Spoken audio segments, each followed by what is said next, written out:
This land was always a refuge for me, a place to call home, and remains so to this day. Mark Twain said upon reaching 70 that he was approaching middle age. I suppose that applies to me as well. It occurred to me the other day when I was in a reflective mood that I am the only one on God's green earth who knows where each buried rock that can hang a plow is located, where the wet spots are that should be left alone until dry weather, where the 6 wells are, some now hidden from disuse, where the best fishing hole in the creek to catch perch is, where all the family pets are buried, where the big weeping willow was in the yard, where the old cabin was located, where the old Jersey cow with the newborn calf wallered me in the ground when I was a 6-year-old boy, and all those places and times my parents and grandparents taught me to love this land. I'm the only one who knows these things, or cares. My sister or I will be the last of my line to live on this place.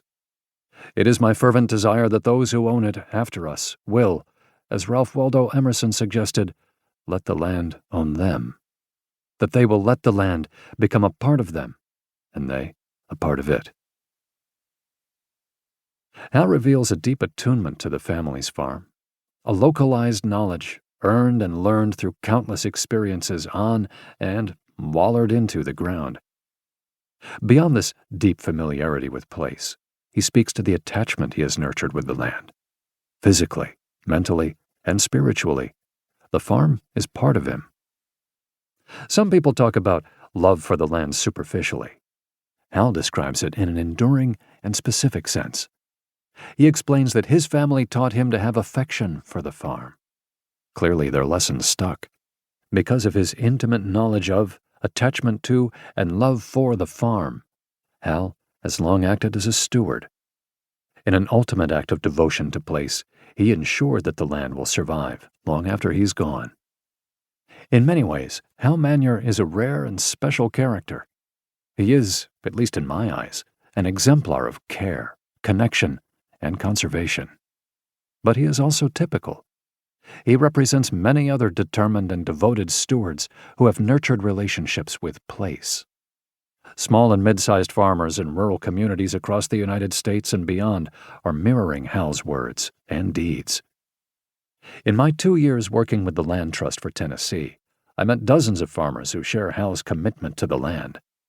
Around kitchen tables, on truck tailgates, in feed stores, these farmers describe their reasons for persisting in place. Most of the time, they weren't farming for money, or at least not much of it. Given our current agricultural system in the United States, their farms, tractors, bank accounts, and credit lines were far too small for that. Actually, many of them worked off-farm jobs in addition to raising crops or cattle so they could make annual farm payments, cover property taxes, and provide for family. These people were farming because of their attachment to place. They were farming because of love for the land and the work, the community and the connection.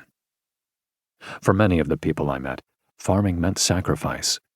It meant, as Hal wrote elsewhere in his letter, blood, sweat, tears, pain, and hard work. Yes, hard work.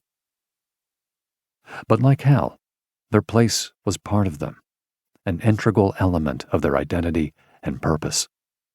While only a small percentage of these farmers decided to protect their land via conservation easements, many couldn't withstand the economic sacrifice of donating their development rights, and some didn't want to constrain their heirs. Their commitments to the land were clear. From county to county, I began piecing together observations into an informal ethnography of sorts. A common thread of faithful care bound many folks from different places with different backgrounds, different ideas, and different political views together. Beyond the moving words and stories I heard while working in a professional capacity, I have also witnessed the power of close-knit people-place relationships in my own life. Over the years, I've nurtured a deep relationship with my family's small Tennessee farm. While hauling hay, feeding cattle, cutting tobacco, disking fields, picking vegetables, and sowing seeds, I came to know our place, and I learned love for the farm from my family. With that love comes a welcome obligation to care for the land, a joyful duty.